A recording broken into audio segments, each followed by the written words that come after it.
આપણને ખબર છે આ ખોટું છે, વિષય ખોટો છે, માન ખોટું છે, ટીવી જોવો ખોટો છે, ક્રોધ ખોટો છે, લોભ ખોટો છે, મોહ ખોટો, બધું ખબર છે કઈ રીતે ખોટો છે. થોડી થોડી શરૂઆત થઈ. ક્રોધથી કોકને દુઃખ આપીએ તો પસ્તાવો કરીએ છીએ, ના ના ખોટું કહેવાય, ના કરવું છે.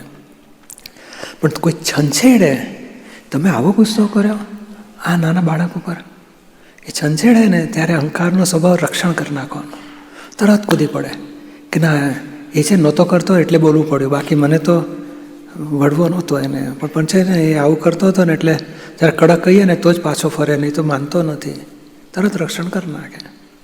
એટલે અહંકારનો સ્વભાવ આવો છે કે જરાક એની એક ભૂલ કાઢી, એને ખબર છે આ ખોટું કરું છું, ન કરવું જોઈએ, પસ્તાવો કરતો હોય, પણ તોય સંછેડે એટલે ઉપરાણું લઈ લે કે આનો કશો વાંધો નહીં. જેમ સિગરેટ પીતો હોય, આ 4 સ્ટેપમાં ચોથું સ્ટેપ ઉપરાણું, તો પહેલું સ્ટેપ સિગરેટ પીવી એ ખોટી છે, કઈ રીતે ખોટી છે એનું ખૂબ એનાલિસિસ કર્યું. શારીરિક નુકસાન, માનસિક નુકસાન, આર્થિક નુકસાન, ધાર્મિક નુકસાન, આધ્યાત્મિક નુકસાન, બધી રીતે ખોટ છે. પસ્તાવો થાય પીતી વખતે, અરે રે આ ખોટું કરું છું. એમાં કોઈ તમે સિગરેટ સત્સંગી સિગરેટ પીઓ છો તો કે ના, આપણે કહે ને કે બીજું કોઈ વ્યસન નહીં કે છે, એક જમ્યા પછી એક લેવાની, સાંજે સૂતા પહેલાં એક લેવાની, બસ બીજું કાંઈ નહીં, વ્યસન નહીં. અરે પણ લેવાની એટલે તું લેનારો થયો ને, એ જ ઉપરાણું.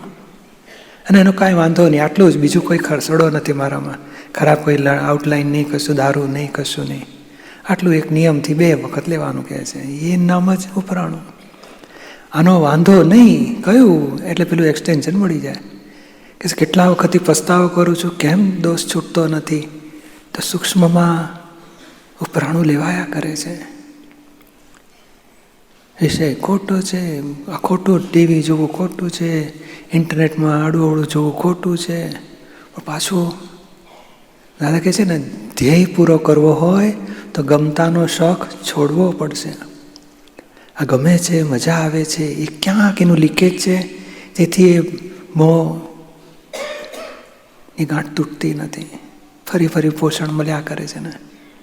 ખોટું છે લાગ્યા પછી પણ એક પોલ મારી એટલે પાછું એક્સટેન્શન મળી જાય ને. પછી રહી રહીને કહે છું મારી પ્રકૃતિનો ભરેલો માલ છે, આ પાછલા આવતાની કટેવ પડી ગઈ એટલે મારાથી ઊંધું થઈ જાય છે. એ બોલ્યા ને એટલે વધારે રક્ષણ કર્યું, ચંદુનું રક્ષણ કર્યું. થાય છે ચંદુની કટેવ છે, આપણે વાંધો ઉઠાવવો છે કે કેમ ઊંધું ચાલો છો, શરમ નથી આવતી, નહીં જ મળે ઊંધું ચાલવામાં. ત્યારે આપણે રક્ષણ કરતા નથી, ઉપરથી પ્રકૃતિના પક્ષમાં પડી જઈએ છીએ અને ગર્વરસ ખાઈએ છીએ કે થોડી મજા આવી ગઈ, થોડું ફ્રેશ થઈ ગયા, થોડું ટીવી મૂવી જોયું, ઇન્ટરનેટ જોયું, મજા આવી ગઈ, ફ્રેશ થઈ ગયા. અને ગર્વરસ ખાય ઉપરથી કે 1.5 કલાક જરા સરસ હતું, સારો પ્રોગ્રામ હતો, મજા આવી ગઈ છે. ગર્વરસે ખાય, ભૂલના ઉપરાણાય લે. અને કોનું પક્ષ થયો, કોનો પક્ષમાં બેઠો, શુદ્ધાત્માના પક્ષમાં બેઠો કે ચંદુના પક્ષમાં બેઠો? તો ચંદુના. અને પાછો ઊંધો જ, હું કહે ને કે હું શુદ્ધાત્મા છું બોલવું અને પ્રકૃતિનું રક્ષણ કરવું, એ ઊંધો ચાલ્યો કહેવાય. આને જ દાદાએ અનસિન્સિયર કહેવાય, આને જ કપટ કહ્યો, આને જ ઉપરાણું કહ્યું.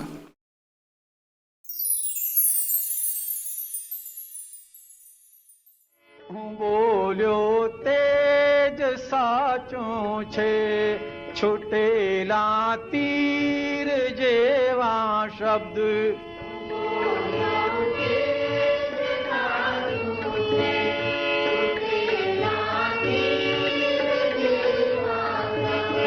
ઉપર પાછું કરે રક્ષણ, ત્યાં વધશે ગાળ ને અપશબ્દ.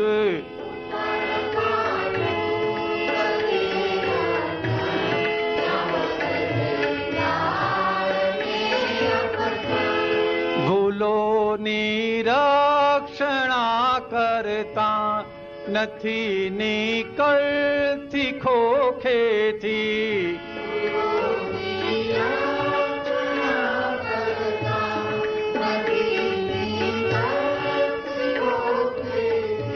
ભૂલો સમજે છે આ ઘરમાં અમે જમશું નિરાંતેથી.